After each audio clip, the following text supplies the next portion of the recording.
Assalamualaikum warahmatullahi wabarakatuh. Perkenalkan, nama saya Niza Utami. Saya dari kelas Ekonomi Islam 2G, Fakultas Ekonomi dan Bisnis Islam, Universitas Islam Negeri Sumatera Utara. Pada kesempatan kali ini, saya akan menjelaskan tentang permintaan, penawaran, dan keseimbangan pasar. Pada setiap kegiatan transaksi perekonomian, ada dua aspek yang saling berhubungan, yaitu permintaan dan penawaran. Teori permintaan menerangkan tentang ciri hubungan antara jumlah permintaan dan harga. Berdasarkan sifat hubungan antara permintaan dan harga, dapat dibuat pula grafik kurva permintaan. Kurva permintaan adalah kurva yang menggambarkan sifat hubungan antara harga suatu barang dengan jumlah barang yang diminta oleh para pembeli. Seperti yang sudah kita ketahui, hukum permintaan merupakan suatu hipotensi yang menyatakan bahwa semakin rendah harga suatu barang, maka semakin tinggi pula permintaan terhadap barang tersebut. Sebaliknya, jika makin tinggi harga suatu barang, maka makin rendah permintaan pada barang tersebut. Selanjutnya yaitu beberapa penentu permintaan. Beberapa faktor yang mempengaruhi permintaan diantaranya yaitu faktor harga dan faktor bukan harga. Untuk faktor harga itu sendiri, harga dan permintaan memiliki hubungan yang berbanding balik dengan hukum permintaan. Ini artinya variabel harga dan jumlah permintaan memiliki hubungan yang negatif. Sedangkan untuk faktor bukan harga terbagi lagi menjadi 8, yaitu harga barang-barang lain, pendapatan pembeli, distribusi pendapatan, cita rasa masyarakat, jumlah pembeli, jumlah penduduk, usaha-usaha produsen untuk meningkatkan penjualan, dan ekspektasi masa depan.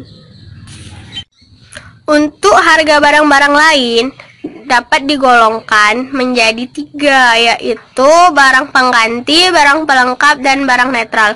Untuk barang pengganti, barang tersebut dapat dikatakan barang pengganti apabila dapat menggantikan fungsi barang lainnya, contohnya kopi dan teh. Sedangkan untuk barang pelengkap, barang tersebut dikatakan barang pelengkap apabila digunakan secara bersamaan dengan barang lainnya.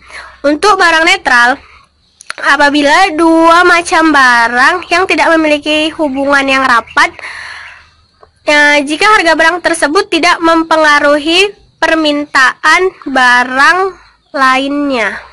Yang kedua yaitu pendapatan para pembeli. Berdasarkan kepada sifat perubahan permintaan yang berlaku, apabila pendapatan berubah, berbagai barang dapat digolongkan menjadi 4 golongan, yaitu barang inferior, barang esensial, barang normal, dan barang mewah. Selanjutnya yaitu distribusi permintaan. Distribusi permintaan juga mempengaruhi corak permintaan terhadap berbagai jenis barang.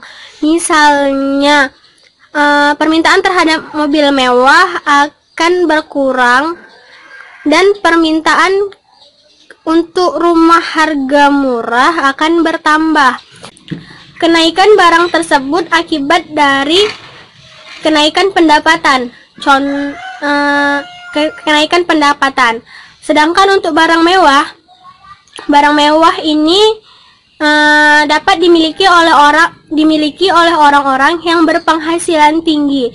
Contoh dari barang mewah sendiri yaitu emas, berlian, dan lain-lain.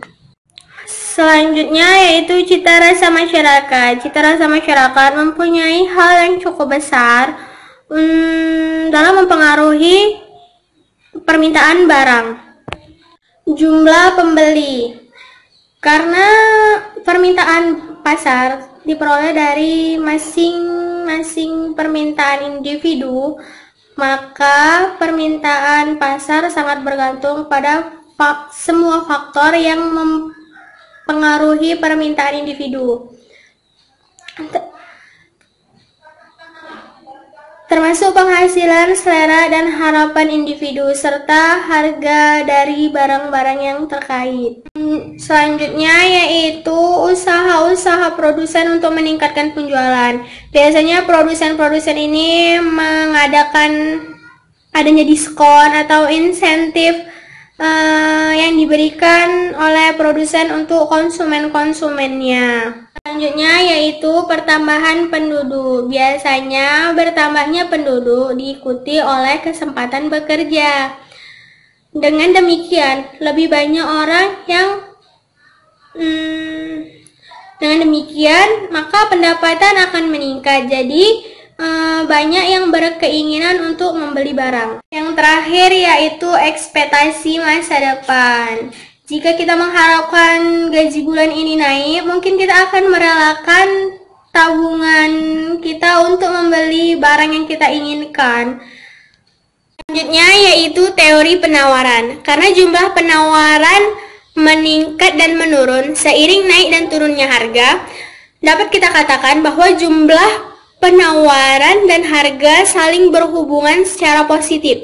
Selanjutnya yaitu penentu-penentu penawaran. Penentu-penentu penawaran terbagi menjadi dua faktor, yaitu faktor harga dan faktor bukan harga. Untuk faktor yang bukan harga terbagi menjadi 5 lagi, yaitu harga barang lain, harga input, tingkat teknologi, harapan banyaknya penjual, dan tujuan perusahaan. Selanjutnya yaitu gerakan sepanjang kurva penawaran dan pergeseran kurva penawaran. Yang pertama yaitu pergerakan kurva penawaran. Perubahan yang terjadi di kurva penawaran apabila harga barang yang ditawarkan semakin naik atau semakin rendah. Kedua yaitu pergeseran kurva penawaran. Perubahan pergeseran kurva penawaran baik ke kanan maupun ke kiri terjadi apabila perubahan tersebut disebabkan oleh faktor bukan harga.